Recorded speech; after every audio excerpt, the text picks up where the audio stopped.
Welcome to this DelftStack tutorial video.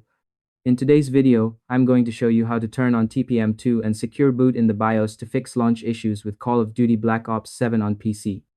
Whether your game refuses to start, throws a security-related error, or keeps crashing before the main menu, this simple step-by-step guide will walk you through everything you need to know to get back into the action smoothly.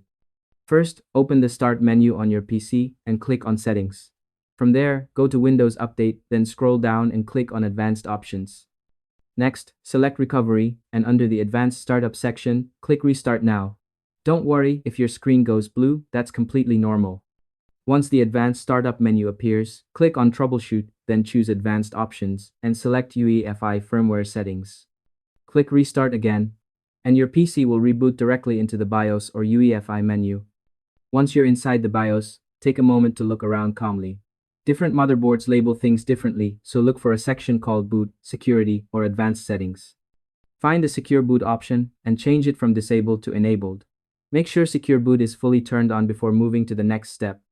Now, look for the TPM 2 setting. On Intel systems, go to Device Manager. The TCG2. Configurations. Over here, go to Attempt TPM device and set it to 2. These security features are required by modern games like Call of Duty Black Ops 7, so enabling them is essential.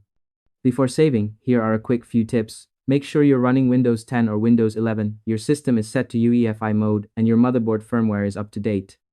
Doing this beforehand can save you time and prevent unnecessary errors later on. Once both Secure Boot and TPM 2 are enabled, press F10 to save and exit, then select Yes when prompted. Your PC will restart with the new settings applied, and that's it. By following these simple steps, you'll be able to launch Call of Duty Black Ops 7 without security errors or startup issues. Thanks for watching this DelftStack tutorial video.